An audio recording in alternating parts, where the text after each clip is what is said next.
Hello guys, my name is Eugenia and today I'm going to talk to you about going to a clinic or to a hospital in a native English-speaking country. Hopefully nothing bad will happen to you, but life is life, things do happen, accident occurs and you should be prepared. And we are going to deal with these words in two ways. The first way is administrative aspect and another way is medical aspect. So, a hospital is a big building with lots of equipment, lots of nurses, lots of doctors, and it has got emergency department or emergency room. A clinic is something like a small doctor's office and you can go to walk-in clinic. It means that you don't need an appointment and take care of your problems or the situation that you have. So again, nothing bad will happen to you, nevertheless. Okay, the first it would be administrative aspect. And I'm assuming that situation is urgent and you are ambulatory. Everyone knows an ambulance, it carries you to a hospital, but if you are an ambulatory, it means that you are mobile, you can stand on your 2 feet and you can carry yourself to the nearest hospital actually. So you are mobile and you do it, or you can do it on your own. The next step is check-in. Check-in is the same as you do at a hotel. You come and deal with admitting staff. Admitting means that staff, they take you in.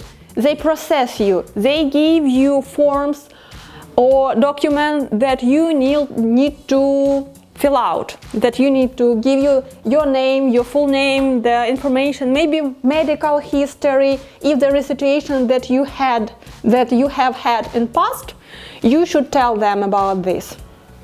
And for example, if you need an X-ray, they will schedule an X-ray. If you need MRI or CAT scan, where they can look at your body and have the full diagnosis.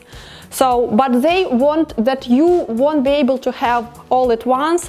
It's not emergency services, it's not emergency, and there is always line for such stuff, and you will have to wait for a month, for a week if you are lucky one.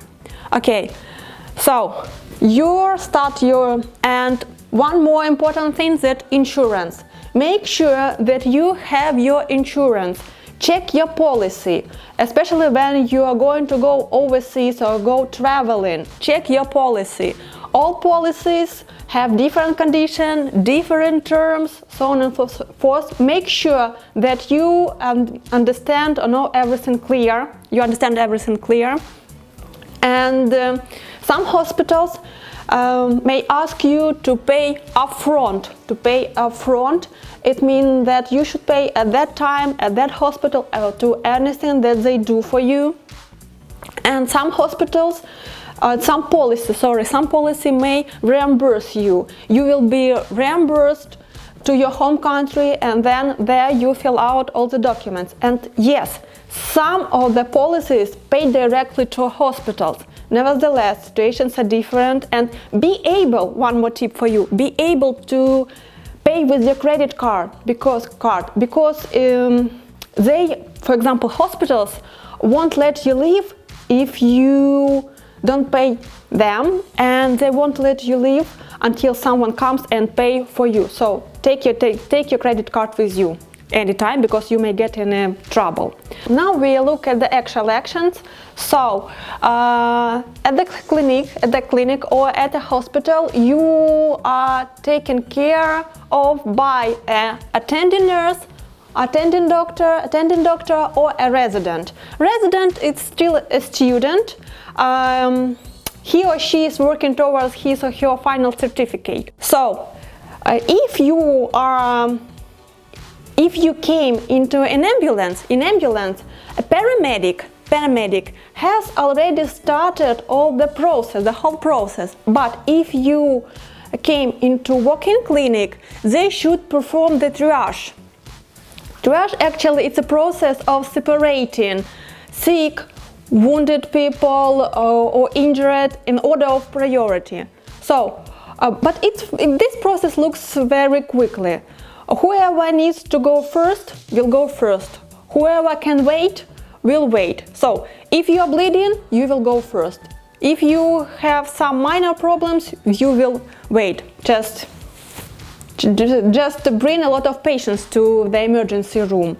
Okay, after they performed the triage, nurses, doctors or residents will look at you and examine you, and you will have your diagnosis.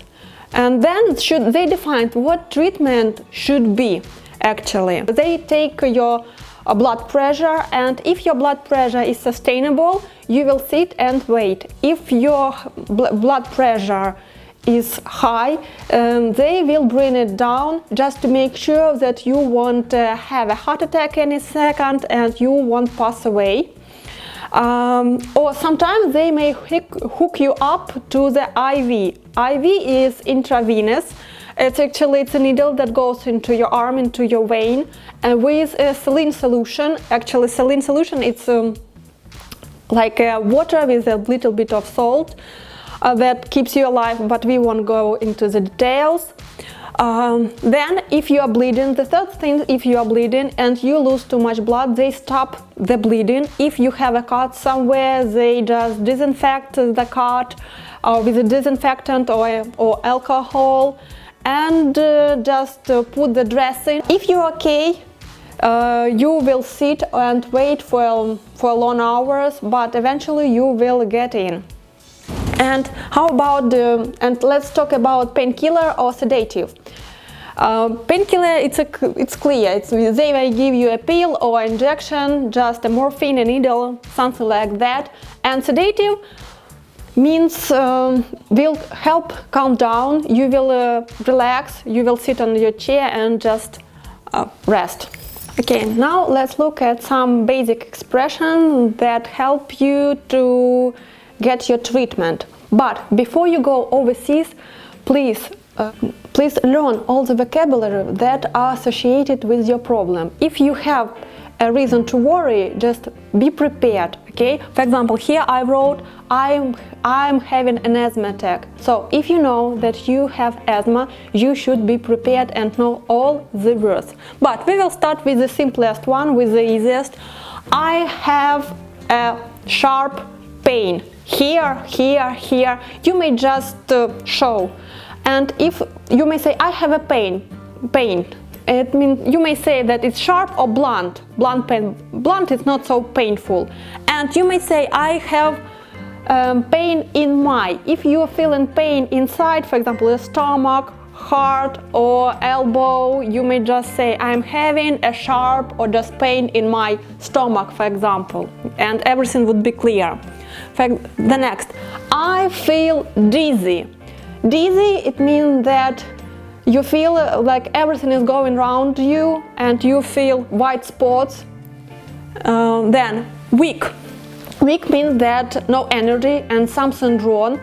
And nauseous. The last one is nauseous. It means I'm feeling like throwing up, something bad going in my stomach and I feel sick. Yeah. The next is I'm having an allergy or I'm allergic to something. Many people even don't realize that they are allergic to something. Then I see stars. I see white spots. It's something wrong inside your head. Okay, maybe you are missing some certain nutrient, or you are dehydrated. Just drink a lot of water. It would be the recommendation actually. Then I think I may broke something. Actually, doctors don't like when their patients tell what the problem is.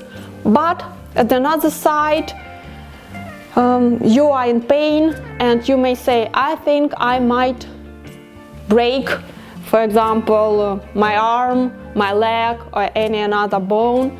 Sprained. Sprained, it's almost broken. Actually, you have bruise inside and it's very painful.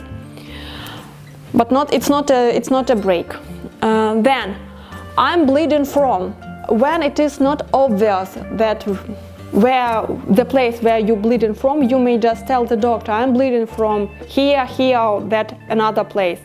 And actually that's all. You should be prepared, better safe than sorry, and have a nice day.